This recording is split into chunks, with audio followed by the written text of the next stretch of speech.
Hello, everyone. It's Mr. Wolf here. I'm sad to not be in class today, but as I had mentioned that I have a family event to be at tomorrow, or if you're watching this video, that's where I'm at today. So I just wanted to give a brief overview of what you guys are doing today and give an intro to constructing explanations with cellular respiration. So your tangible goal is to watch this video that you're watching right now and to complete pages 3 and 5 of your packet. Okay. So I actually want to start off today by asking this question, which is, why do organisms do cellular respiration? So take a moment, even pause the video for just like 30 seconds to just kind of recall it, maybe use your resources. But this is one of those seeing the forest through the trees type of questions. Right? We can memorize the reactants and products, but why does this process happen? Right, so the reason why organisms do it is to get energy to live. So keep this in mind as we go through our lesson today. That's the whole purpose of cellular respiration. All right. Now, eventually what we're going to be doing today, and by the way, in terms of resources, make sure you click on Cell Respiration, LT3, LT6 packet. This is the same one we did yesterday. So I'm going to bring it up. Here's the first page. All right. Eventually, in this video, I'm going to go over page 4, all right, an example explanation. But right now, let's go to page 2, and I'm going to be reviewing problem 3. I know we went over this on Monday, but I still think it's important to go through an explanation here. So here, I have a claim that cellular respiration is or is not happening, and my evidence is just what's happening to glucose in the environment around our cell. So using this template for reasoning, I might say, okay, well, let's see, the data that's glucose, that's decreasing, or it decreases, which means it's used up, right? But let's say I'm talking to my 6th grade sibling, right, or your 6th grade sibling, and you're like, oh, cellular respiration in this case is happening because when glucose decreases, it shows it's being used up. But if you don't know anything about cellular respiration, that doesn't really mean anything. So you have to explain it a little bit more. So this shows that cellular respiration is occurring. Notice that this is just my claim right here. Cellular respiration is occurring. So I'm bringing it back to my claim. All right, this shows cellular respiration is occurring because, and then what bio concepts do I know? What knowledge have I learned in this class that will help me connect that evidence to this claim that cellular respiration is occurring? So this shows that cellular respiration is occurring because glucose is a reactant of cellular respiration. We expect it to go down if this process is happening. You could add that in there too if you want it. Now, for these templates, I don't want you to get into the mode of just like being a formula where it's like, I just fill this in, fill this in, fill this in. On a summative, you're just going to have a blank space and you're going to have to write. But I think these templates are really helpful for getting started. Going along with that, all right, in any explanation, you have the freedom to format your writing how you want to. All right.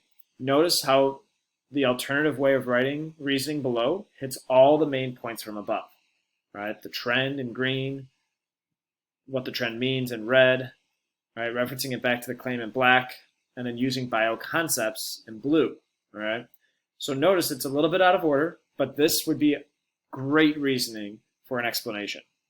Right? Glucose decreasing shows that cellular respiration is occurring because it is being used up in the process to make energy. Right? Again, it hits all the same things as this one. It's just written in a little different order.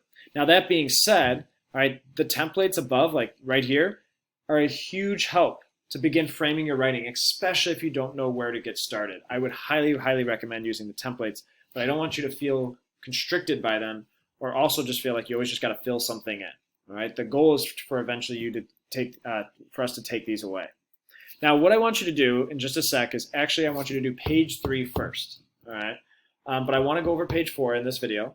But after page 4, you're going to go back to page 3. You're going to practice some of that reasoning, and then you're going to check the key on today's section of the Google Sites to be like, all right, like how am I doing on this concept of writing reasoning? All right, and then what you'll eventually do is you're going to complete page 5, which is another explanation right here. And notice that I'm taking away those templates. You could still go and use them, but I'm taking them away. But first, let's look at a whole example together, page 4.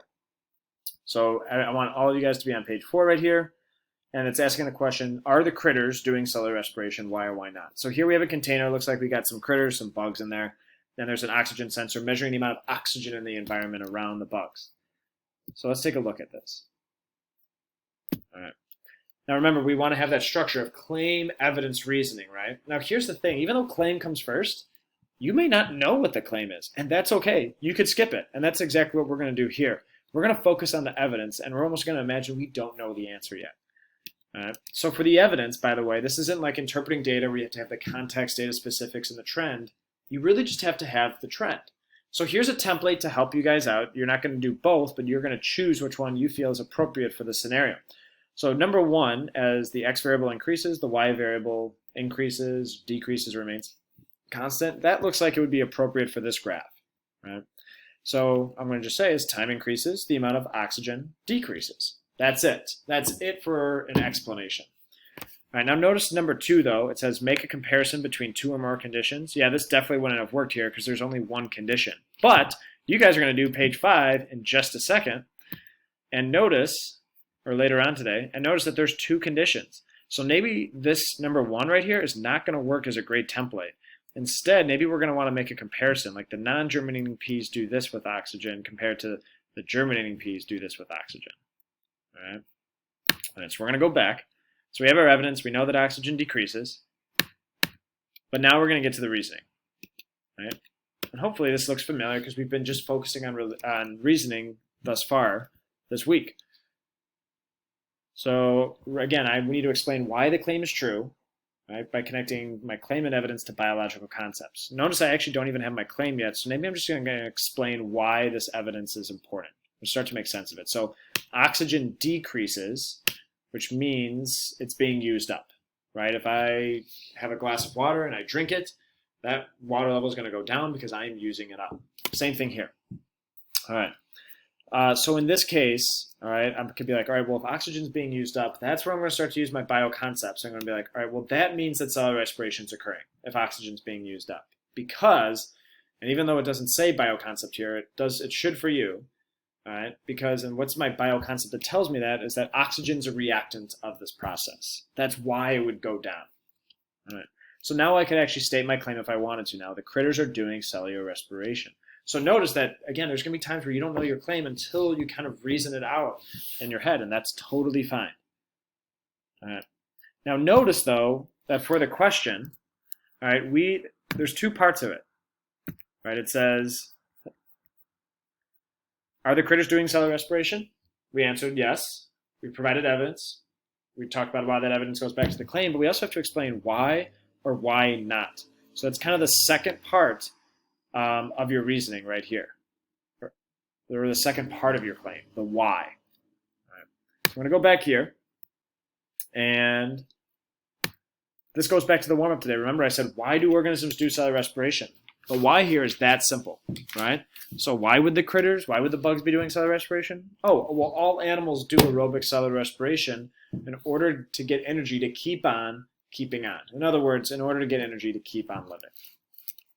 All right, so I want you guys to use this as an example. Hopefully you wrote this down on page 4 of your packet right here. So this is almost like a template you could always go back to, right? So what I'd like everyone to do now is in your groups, right, complete page 3 right here. Kind of go through these, problem 4, 5, and 6. It's not up here right now, but I will have a key, right, for you to check your work when you're done, all right, just to make sure you're on the right track. And then I want you to try to put it all together on your own. So you're going to actually look at this question, how does germination have an effect on cellular respiration and why? So claim, evidence, and reasoning.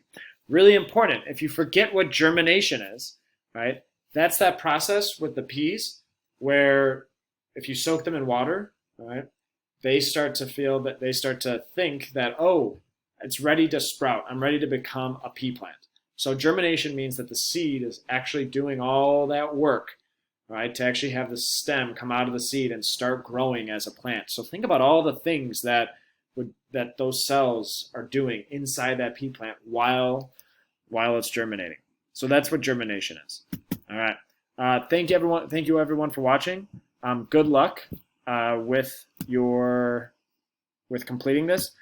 Just by the way, at the end of the day, make sure you submit right here, pages 3 and 5 here, when I'm absent. I'm going to publish that right now on this video.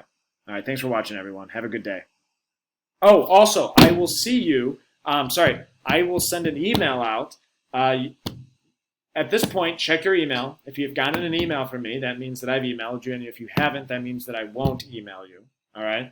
But I'm sending out the emails Monday evening in terms of if I think that we should meet during our asynchronous day tomorrow. So tomorrow's an asynchronous day. Wednesday is an asynchronous day.